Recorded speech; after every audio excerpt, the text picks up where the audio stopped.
சாயிராம். ஜெய் ஜெய் சாயிராம். நம்ம சாய் அன்பர்கள் எல்லாரும் எப்படி இருக்கீங்க? எல்லாரும் நல்லா இருப்போம். ஓம் சாயிராம். எப்பொழுது நடக்கும்? எப்படி நடக்கும்? எப்படியாவது நடக்குமா? எப்படியாவது ஏதாவது செய்து நடந்து விடாதா என்று ஏக்கத்தோடு ஒவ்வொரு நிகழ்வையும் பார்த்து கொண்டிருக்கிறாய். ஏங்காதே என் பிள்ளையே. நீ நினைத்தது, நீ ஆசைப்படுவது, நீ ஏக்கத்தோடு காத்து கொண்டிருப்பது எல்லாமே நிறைவேறும் நேரம் நெருங்கிவிட்டது. உன் வாழ்வில் நடப்பது அனைத்தையும் நான் பார்த்து கொண்டுதான் இருக்கிறேன். உன் வாழ்க்கையில் நடைபெறும் சூழல்கள் எல்லாமே உனக்கு எதிர்மறையாகத்தான் நடந்து கொண்டிருக்கிறது, நிகழ்ந்து கொண்டிருக்கிறது என்பதை நான் பார்த்து கொண்டுதான் இருக்கிறேன். யாருமே உனக்கு சாதகமாக இல்லை. உனக்கு நடப்பது எதுவுமே உனக்கு சாதகமாகவும் இல்லை என்பது போலத்தான் எனக்கு தோன்றுகிறது. நீயும் அதை நினைத்துதான் தவித்து கொண்டிருக்கிறாய். ஏதாவது நடந்து விடாதா என்று புலம்பியும் கொண்டிருக்கிறாய். ஆனால் இது எல்லாமே உன் வாழ்வில் நிரந்தரமாக இருந்து விடாது. இதுவே உன் வாழ்க்கையை நிரந்தரமாகவும் ஆக்கிவிட முடியாது. உன்னை சுற்றி இருப்பவர்கள் செய்யும் சதி வேலைதான் நீ இப்பொழுது தவித்து கொண்டிருக்கும் இந்த சூழல். இது எல்லாமே மாயைதான். இது உன் வாழ்க்கையில் நடந்தே தீர வேண்டும் என்று இறைவன் உருவாக்கியது அல்ல. நீ இதை நன்றாக புரிந்து கொள். உன்னை சுற்றி நடக்கும் மாயைகளை நன்றாக உணர்ந்து கொள். உன் வாழ்க்கை எப்படி இருக்க வேண்டும்? உன் வாழ்க்கை எப்படி மாற வேண்டும்? நீ எப்படி மகிழ்ச்சியாக இருக்க வேண்டும்? உன் வாழ்க்கை எந்த சூழ்நிலையில் இருக்க வேண்டும் என்பதை இறைவன் தான் முடிவு செய்ய வேண்டும். அதை இறைவன் முடிவு செய்துவிட்டு அதற்கான திட்டத்தையும் தீட்டிவிட்டார். நடப்பது எதற்குமே நீ காரணகர்த்தாவாக ஆகிவிடவும் முடியாது. இந்த பஞ்சபூதங்களின் சாட்சியாக, இந்த பிரபஞ்சத்தின் சாட்சியாக உன்னை என்னிடம் ஈர்த்து வரும் இந்த அற்புத வாக்கு உன் காதுகளில் விழுகிறது என்றாலே, நீ இதை கேட்டுக்கொண்டிருக்கிறாய் என்றாலே உன் வாழ்க்கை மாறப்போகிறது என்றுதான் அர்த்தம். இதுவரை உன் வாழ்க்கையில் ஏதாவது நடக்காதா? நடந்து விடாதா? எப்படியாவது நடந்து விடாதா? ஏதாவது நடந்து விடாதா என்று நீ ஏக்கத்தோடு ஏங்கிய அனைத்துமே உனக்கு நடைபெறும் நேரம் நெருங்கிவிட்டதால் தான் இந்த வாக்கு உன் செவிகளில் விழுந்து கொண்டிருக்கிறது. தேவையே இல்லாமல் என் நாவிலிருந்து வார்த்தைகள் எழாது பிள்ளையே. நான் கூறுவது அனைத்தும் சத்திய வாக்குதான். உன் வாழ்க்கையில் நீ எப்படி இருக்க வேண்டும், வாழ்வு எப்படி இருக்க வேண்டும் என்பதை நான் முடிவு செய்துவிட்டேன். திட்டத்தையும் தீட்டிவிட்டேன். இதனால் உன் வாழ்க்கையில் நடந்தது எல்லாமே உன் கர்ம வினையால் நடந்ததுதான். உன் கர்மாவை நீ கழித்து விட்டாய். இனிவரும் நாட்களில் உனக்கான ஆனந்தம், மகிழ்ச்சி, சந்தோஷம் எப்பொழுதுமே நிரம்பி இருக்கப் போகிறது. இறைவன் ஒரு கதவை மூடினாரென்றால் அதற்கு பதிலாக மிகப்பெரிய ஒரு பிரம்மாண்டமான கதவு, ஒரு வழியை உனக்கு திறக்கப் போகிறார் என்பதை தீர்க்கமாக நம்பு. எதுவுமே காரணமில்லாமல் நடக்காது. காரணமில்லாமல் எதுவுமே நிகழாது. நான் உன்னோடு இருக்கிறேன். அனைத்தையும் பார்த்து கொண்டிருக்கிறேன். அனைத்தையும் நான் பார்த்து கொள்கிறேன். ஓம் சாயிராம். சாயிராம் சாயிராம். நம்ம என்ன நினைக்கிறோமோ, நம்ம எண்ணம் எப்படி இருக்கோ அது போலத்தான் நம் வாழ்க்கை இருக்கும். நம் வாழ்க்கையை நம்மளுடைய எண்ணங்கள் தான் தீர்மானிக்கும் அப்படின்னு நம்ம முன்னோர்கள் சொல்லி வச்சிருக்காங்க. ஒரு ஊரில் ஒரு ஜோதிடன் வாழ்ந்து வந்தான். அவனுக்கு ஜோதிடத்தில் எல்லா நுட்பமான விஷயங்களையுமே அறிந்து தெரிந்து அவன் ஒரு வாக்கு சொன்னானா அந்த பிரம்ம தேவனே சொன்ன வாக்கு போல பலிக்கும். அப்படி எல்லா விஷயத்திலும் ஜோதிடத்தில் எல்லா நுட்பமான விஷயங்களையும் அறிந்த பண்டிதர் அப்படின்னு அவன் அந்த ஊரில் வாழ்ந்துக்கிட்டு வந்தான். அந்த ஜோதிடரை பார்க்கறதுக்கு அந்த ஊரில் ஒரு ஏழை விவசாயி வாழ்ந்துக்கிட்டு வந்தார். அவர் வறுமையிலிருந்து எப்படி மீள்வது அப்படின்னு தெரியாமல் நம்மளுடைய எதிர்காலம் எப்படி இருக்கும் அப்படிங்கிறத நம்ம இந்த ஜோதிடரை பார்த்து தெரிஞ்சுக்கலாம் அப்படின்ட்டு அவர் அந்த நுட்பமான எல்லா விஷயங்களையும் தெரிந்த அந்த அற்புதமான ஜோதிடரை பார்க்க வந்தான் ஒரு நாளைக்கு. அப்படி அந்த ஏழை விவசாயி அந்த ஜோதிடரை பார்த்து, ஐயா, எனக்கு 2 பெண் குழந்தைகள் இருக்காங்க. நான் ரொம்பவே வறுமையில் வாடிக்கிட்டு இருக்கேன். அந்த எப்படி பெண் குழந்தைகளையும் எப்படி கரை சேர்க்க போகிறேன்னு எனக்கு தெரியவே இல்லை. என் வாழ்க்கையை எப்படி நான் முன்னேற்றது, என்னுடைய எதிர்காலம் எப்படி இருக்கும் அப்படின்னு என்னுடைய ஜாதகத்தை பார்த்து தயவு செய்து சொல்லுங்களேன் அப்படின்னு அந்த விவசாயி ஜோதிடர்கிட்ட கேட்டானா. அந்த ஜோதிடரும் அந்த விவசாயியோட ஜாதகத்தை வாங்கி பார்த்தார். கட்டங்களை எல்லாம் ஆராய்ந்து பார்த்தார். சோழிகளை உருட்டி விட்டு பார்த்தார். கொஞ்ச நேரத்திலே அந்த ஜோதிடரோட முகம் மிகவும் சுருக்கமாக போனது. உடனே அந்த ஜோதிடர் அந்த விவசாயியை பார்த்து, இன்னைக்கு எனக்கு மிக முக்கியமாக ஒரு வேலை இருக்குது. உங்கள் ஜாதகத்தை நான் இன்னும் ஆராய்ந்து பார்க்கணும். நீங்கள் இன்னைக்கு போயிட்டு நாளைக்கு வாங்க. நான் உங்களுடைய மொத்த ஜாதகத்தையும் படித்து ஆராய்ஞ்சு அதனோட பலனை குறித்து வச்சுருக்கேன். நாளைக்கு நீங்கள் தெரிஞ்சுக்கலாம் அப்படின்னு சொல்லிட்டு அந்த விவசாயியை அனுப்பி விடுறாரு. அந்த விவசாயியும், இப்போ நீங்கள் பார்த்ததுக்கு நான் ஏதாவது கூலி தரணுமா அப்படின்னு கேட்டாராம். இல்லை வேண்டாம், நாளைக்கு நீங்கள் தந்தா போதும் அப்படின்னு சொல்லிட்டு அவர் அனுப்பிச்சிடுறாரு. அந்த விவசாயியும் ரொம்பவே இன்னும் மன சஞ்சலத்தோட, என்னடா நாளைக்கு வர சொல்கிறாரு அப்படிங்கிற குழப்பத்தோடையே அவர் வீட்டுக்கும் போகிறாரு. நடந்துக்கிட்டு இருந்தது எல்லாத்தையுமே பார்த்துக்கிட்டு இருந்த அந்த ஜோதிடரின் மகள் இன்னைக்கு யார் வராங்களோ அவங்கள ஜோதிடத்தை ஆராய்ந்து பார்க்கறது மட்டும்தான் என் வேலை, வேற எந்த வேலையும் இல்லைன்னு சொல்லிங்களேப்பா. இப்போது எதுக்கு, எனக்கு முக்கியமாக வேலை இருக்குது, இன்னைக்கு போயிட்டு நாளைக்கு வான்னு அந்த விவசாயி அனுப்பி வச்சிங்க அப்படின்னு அவருடைய மகள் அந்த ஜோதிடரை பார்த்து கேட்டாலாம்.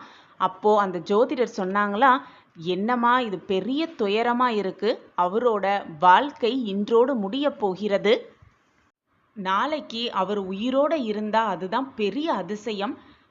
அப்படி உயிரோட இருக்கணும்னு அவருக்கு சொல்றதுக்கு பரிகாரம் கூட என்கிட்ட இல்லை. அப்படி பரிகாரம் சொன்னா கூட அதை செய்யறதுக்கான டைம் கூட அவர்கிட்ட இல்லை. அதனால என்ன பண்றதுன்னு எனக்கு தெரியல. அவரை இன்னைக்கு போயிட்டு நாளைக்கு வான்னு நான் சொல்லி அனுப்பிச்சிட்டேன் அப்படின்னு அந்த ஜோதிடர் அவருடைய மகள்கிட்ட சொன்னாராம்.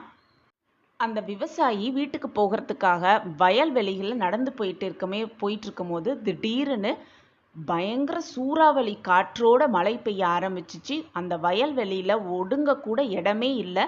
பொட்டல் காடாக இருந்த அந்த வயல்வெளியில் எப்படிரா நம்ம ஒதுங்கிறது, எப்படிரா நம்ம வீட்டுக்கு போகிறதுன்னு தெரியாமல் அவர் அங்கும் இங்கும் பார்த்துட்டு இருக்கும் போது அவர் கண்ணில் ஒரு மண்டபம் தென்பட்டுச்சு. அங்கே போய் மழை நிற்கிற வரைக்கும் நம்ம கொஞ்ச நேரம் ஒதுங்கிக்கலாம் அப்படின்னு ஓட்டமும் நடையுமா போய் அந்த மண்டபத்துக்குள்ளே நுழையிறாரு. அப்போ தான் அவருக்கு தெரியுது அது சிதில் அடைந்த ஒரு சிவன் கோயில் அப்படின்னு அவருக்கு தெரிய வருது. ஈசன் குடியிருந்த அந்த கோயில் ரொம்பவே மோசமான நிலைமையில இருந்துச்சு. என்னடா இந்த கோயிலை யாருமே இப்படி போட்டு வச்சிருக்காங்களே, நம்மள்ட்ட மட்டும் பணம் இருந்ததுன்னா நம்ம இந்த கோயிலை புதுப்பித்து கும்பாபிஷேகம் செய்வோமே, கோயிலுக்கு தேவையான அனைத்தையும் நம்ம வாங்கி கொடுக்கலாமே, தினம் தினம் பூஜைகள் செய்யலாமே, இது ஒரு அற்புத ஆலயமாகவே மாற்றி இருக்கலாமே. நமக்கிட்ட இந்த பணம் இல்லாம போயிடுச்சே, பணம் இல்லாம மனம் மட்டும் இருந்துக்கிட்டு என்ன பண்ண முடியும் அப்படின்னு யோசிச்சுக்கிட்டே அந்த கோயிலை புதுப்பித்தது போலவும் கும்பாபிஷேகத்தை நடத்துறது போலவும் அவர் கனவு கண்டார், கண்களை மூடிக்கொண்டு. அப்படி கனவு காணுகிட்டே அவர் கண்களை மெல்ல திறந்து பார்த்தார். அப்பொழுது அவர் பக்கத்துல ஒரு கரும் நாகம் அவரை தீண்டுறதுக்காக காத்துக்கிட்டு இருந்துச்சு. அவர் உடனே பயந்து போய் அந்த நாகத்தை அப்படியே தள்ளி விட்டுட்டு ஓட ஆரம்பிச்சாரு. தலை தெறிக்க ஓடினாரு. அப்பொழுது மணி சரியாக 7:30 மணி. இடி மின்னலோட மழை பெஞ்சுக்கிட்டே இருந்தது. அதில் ஒரு இடி அந்த மண்டபத்தில் மேலே விழுந்து அந்த கோயில் ஏற்கனவே மோசமாக இருந்துச்சு, இன்னும் மோசமாக அடைஞ்சிச்சு. அப்படி அந்த கோயில் கொஞ்சம் ஒரு கல் நல்ல செதறி அந்த விவசாயியோட மண்டையில் பட்டு கொஞ்சம் காயங்களோட அவர் உயிர் தப்பித்தார். உயிர் தப்பி பிழைத்தார். மறுநாள் காலையாச்சு. அந்த விவசாயி திரும்பவும் அந்த ஜோதிடரை பார்க்க வந்தார். அவரை பார்த்ததும் அந்த ஜோதிடருக்கு ஒன்றுமே புரியவில்லை. அப்படியே ஆச்சரியத்தில் உறைந்து உட்காந்துட்டார். அவரை தட்டி எழுப்பி, என்னுடைய ஜாதகத்தை பார்த்து சொல்கிறீங்களா அப்படின்னு கேட்டோன்னே, எப்படி இவர் உயிர் பிழைத்தார், இவரோட ஆயுட்காலம் நேத்தே முடிஞ்சிருச்சு, அப்படியே இவர் உயிர் தப்பிக்க வேண்டும்னாலும் மரண கண்டத்திலிருந்து தப்ப வேண்டுமானால் ஒரு சிவாலயம் கட்டி அதற்கு கும்பாபிஷேகம் செய்த புண்ணியம் பெற்றிருந்தாதான் இதை இவரால் உயிர் பிழைச்சிருக்க முடியும். ஒரே நைட்டில் இவரால் எப்படி ஒரு சிவாலயத்தை கட்டி முடித்து கும்பாபிஷேகம் பண்ணியிருக்க முடியும்? அது மட்டும் இல்லாமல் இவர் ரொம்பவே ஏழையும் கூட. இவரால் இது சாத்தியமே இல்லையே எப்படின்னு குழம்பி போய் அந்த விவசாயிட்டமே, நீங்கள் நேற்றுக்கு நைட்டு என்ன நடந்துச்சுன்னு எனக்கு விளக்கமாக சொல்லுங்க அப்படின்னு அந்த ஜோதிடர் அந்த விவசாயிட்ட கேட்டாராம். முந்தின நாள் நைட்டு இரவு என்ன நடந்துச்சு, அவர் சிந்தனையில் என்ன ஓட்டம் ஓடுனுச்சு, கருநாகம் வந்தது எப்படி, இடிமின்னல் தாக்கியது எப்படி, அவர் தலையில் காயம் பட்டது எப்படி, எல்லாத்தையுமே அவர் விளக்கமாக சொன்னார். இதை கேட்டோன்னே நீங்கள் மனசால் நினச்சதுமே ஈசனோட பரிபூரண அருள் உங்களுக்கு கிடைத்து விட்டது. உங்களுடைய விதியை மாற்றி எழுதிவிட்டார் அந்த ஈசன். இது உங்களுக்கு கிடைத்த மறு ஜென்மம்.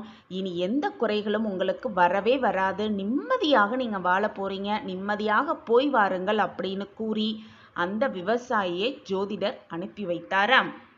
தலைக்கு வந்தது தலைப்பாகையோட போனது அப்படின்னு ஒரு பழமொழி இருக்குது. அதுபோல் நம்ம தலைக்கு வந்த எந்த பிரச்சனையும் நம்ம தலைப்பாயோடு போகிறதுக்கு சிவ சிந்தனை இருந்தால், சிவ புண்ணிய செயல்களில் ஈடுபாடு கொண்டிருந்தால் நம் தலையெழுத்து நிச்சயமாக மாறும். உன்னுடைய கஷ்டத்தையும் உன் மன வேதனையையும் உன் மன பாரத்தையும் நிச்சயமாக நான் விலக்கி வைக்கிறேன். அதற்கு நீ கொஞ்சம் பொறுமையாக இருக்க வேண்டியது மிக மிக அவசியம். உனக்கு கொடுத்த வாக்கின்படி அந்த வாக்கை நிறைவேற்றுவதற்கு நான் என்னுடைய சமாதியிலும் கூட வேலை செய்து கொண்டுதான் இருக்கிறேன். உன் வாழ்வில் என் அற்புதம் தொடங்க நான் வழிவகை செய்து கொண்டுதான் இருக்கிறேன். இப்பொழுது உன் வாழ்க்கையில் நீ பட்டு கொண்டிருக்கும் கஷ்டத்தை கூடிய விரைவில் உன் வாழ்விலிருந்து விலக்கி வைத்து உனக்கான சந்தோஷத்தையும் நிம்மதியையும் உனக்கான அற்புதத்தையும் ஆனந்தத்தையும் உனக்கு கொடுக்கத்தான் போகிறேன். என்னுடைய இந்த வார்த்தை உன் செவிகளில் வந்து எப்பொழுது சேருதோ அந்த நிமிடத்திலிருந்து உனக்கான நல்லது உன்னை நோக்கி வந்துவிட்டது என்றுதான் அர்த்தம். இனி நடக்கப் போவது அனைத்துமே உனக்கு சுபமாகவே இருக்கும். நீ என்றென்றுமே என்னுடைய ஆசிர்வாதத்தோடு வளமாகவும் நலமாகவும் சந்தோஷமாகவும் வாழப்போகிறாய். அதற்கு உன் சாயப்பா நானே சாட்சி. தினமுமே நம்பிக்கையோடு என்னுடைய உதியை உன் நெற்றியில் இட்டுக்கொள். அது மட்டுமல்லாமல் என்னுடைய நாமத்தை வாயால சொல்லிக்கொண்டே இரு, மனதால் உச்சரித்து கொண்டே இரு. நீ தொட்டதெல்லாம் உனக்கு துலங்கும். நல்லது மட்டுமே உன் வாழ்வில் நடக்கும். அதுவும் நிரந்தர நன்மையாகவே இருக்கும்.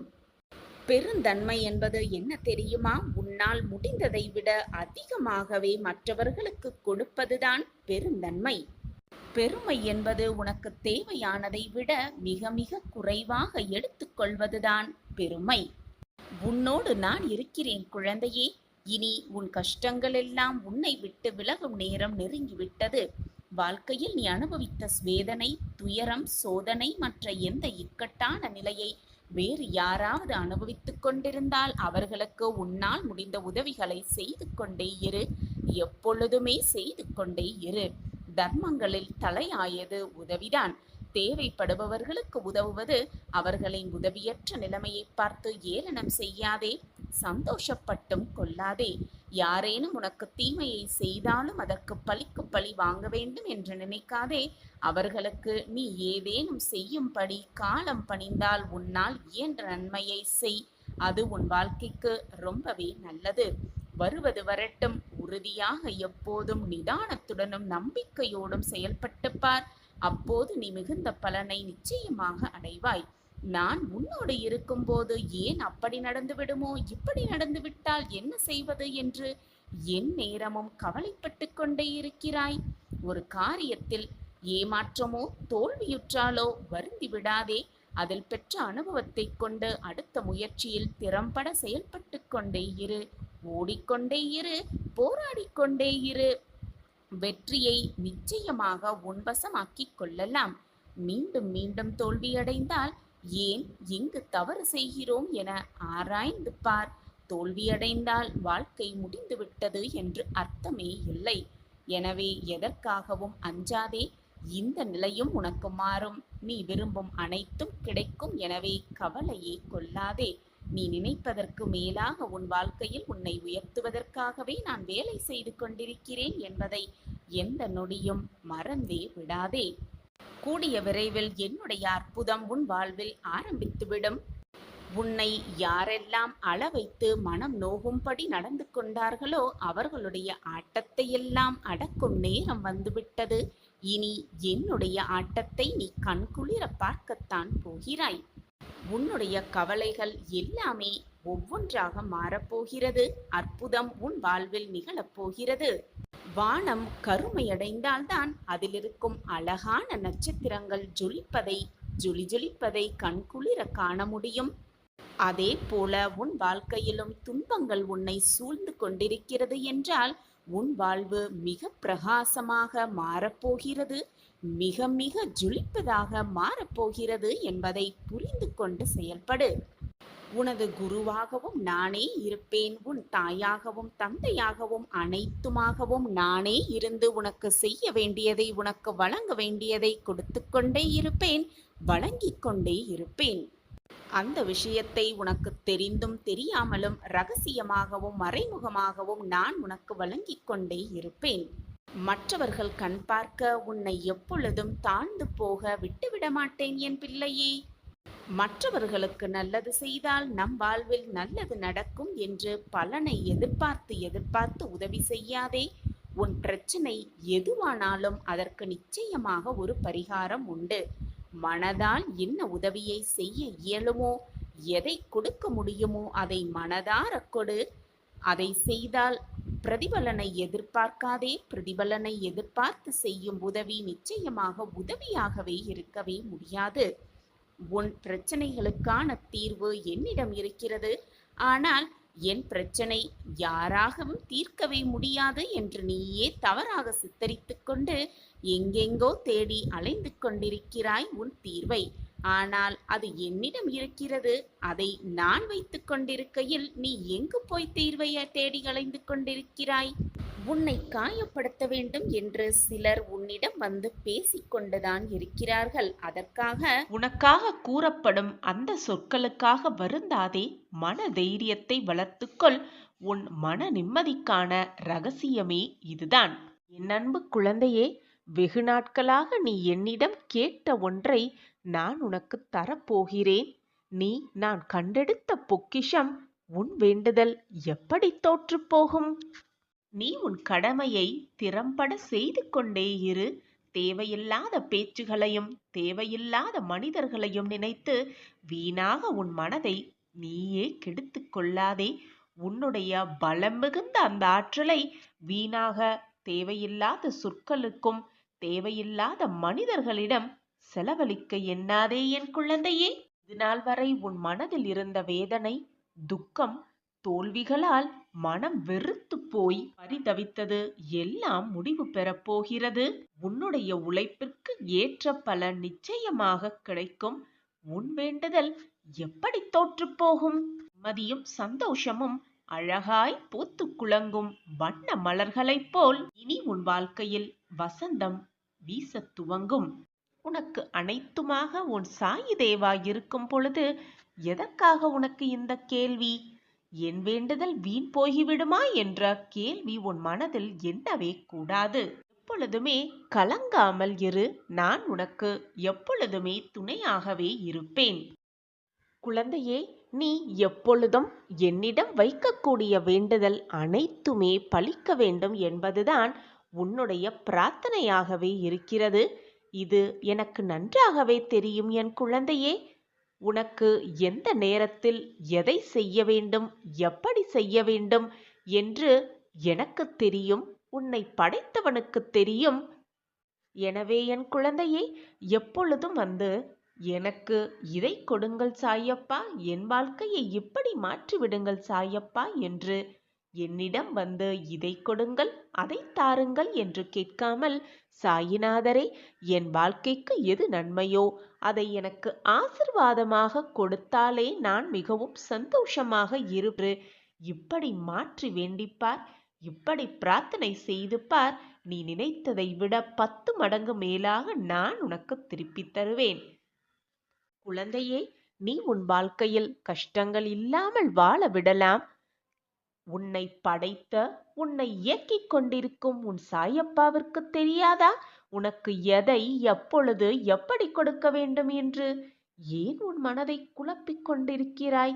என் வேண்டுதல் வீணாகிவிடுமோ, என் வேண்டுதல் பறிபோகிவிடுமோ என்று ஏன் உனக்கு இந்த குழப்பம்?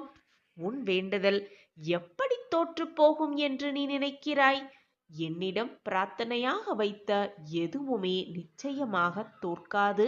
என் பொக்கிஷமான பிள்ளைகளுக்கு நான் கொடுக்க வேண்டிய நேரத்தில், கொடுக்க வேண்டிய சமயத்தில், கொடுக்க வேண்டிய விஷயத்தை நிச்சயமாக கொண்டு வந்து சேர்க்கும் வேலையை நான் ஏற்றுக்கொண்டிருக்கும் பொழுது அது எப்படி தப்பும் என்று நீ நினைக்கிறாய்? நிச்சயமாக தப்பாது. உன் சாயப்பாவின் வாக்கு அப்படி. என் வாயிலிருந்து வீணாக சொற்கள் எழவே எழாது. நான் இருக்கிறேன் குழந்தையே. என் வார்த்தைகளின் மீது நம்பிக்கை வைப்பாயா? உன்னை ஏளனமாக பார்த்து உன்னை வெறுத்தவர்களுக்கு முன்னால் நீ கொடியாய் உயர்ந்து நிற்கப் போகிறாய். இது உன் வாழ்வில் நடக்கும் அந்த அதிசயத்தை நான் நிகழ்த்தியே காட்டுவேன். இனி உன் வாழ்வில் ஏமாற்றமே இல்லை. அனைத்துமே ஏறுமுகமாகவே இருக்கும். ஏற்றம் மட்டுமே நிறைந்திருக்கும் உன் வாழ்வில். தோல்விகள் வந்துவிட்டால், சோதனை வந்துவிட்டால் உடனே முடங்கி உட்கார்ந்து விடாமல் அதற்கான காரணங்களை நீ கண்டறிந்து செயல்படு. அதற்கான காரணம் என்ன என்பதை ஆராய். அப்பொழுதுதான் உன்னுடைய நாளைய வெற்றியை நோக்கி உன்னால் ஒரு அடி கூட எடுத்து வைக்க முடியும். நம்பிக்கையோடு, எப்பொழுதுமே நம்பிக்கையோடு உன் நாட்களை நகர்த்தி கொண்டே இரு. காலம், அதற்கான காலம் கட்டாயமாக உன் கவலைகளுக்கு மருந்து போடும் என்ற நம்பிக்கையோடு நாட்களை நகர்த்தி கொண்டே இரு. என்றல்ல என்றாவது ஒரு நாள் உனக்காக விடியல் இருக்கும். உனக்காகவே சூரியன் உதிக்கும் என்ற நம்பிக்கையை மட்டும் விட்டே விடாதே. உனக்கு துணையாகத்தான் எப்பொழுதுமே உன் அப்பா இருந்து கொண்டிருக்கிறேனே, பின் ஏன் எப்பொழுதுமே ஒருவித மனப்போராட்டத்தோடு, ஒரு விதமான சங்கடங்களோடே இருந்து கொண்டிருக்கிறாய் குழந்தையே? அனைத்தையும் விட்டு ஒளி. முடிந்தது முடிந்தவையாகவே இருக்கட்டும். போனது போனவையாகவே இருக்கட்டும். உன் வாழ்வில் இது நாள் வரை நடந்தது நடந்தவையாகவே இருக்கட்டும். இனி வரப்போவதை நினைத்தும் பயப்படாதே. இப்பொழுது, இந்த நொடி, இந்த நாள், இந்த நேரம், இதை எவ்வளவு மகிழ்ச்சியாக வாழ முடியுமோ, எவ்வளவு மகிழ்ச்சியை இந்த நேரத்தில் அனுபவிக்க முடியுமோ அதை அனுபவித்து வாழ பழகிக்கொள். உன் வாழ்க்கையில் நீ நிம்மதியை மிக சுலபமாக அடையலாம். மனதில் நிம்மதி வந்துவிட்டாலே போதும். மகிழ்ச்சியும் சந்தோஷமும் ஆனந்தமும் அற்புதமும் எல்லாம் ஒவ்வொன்றாக உன்னை தேடி வரும். நிச்சயமாக.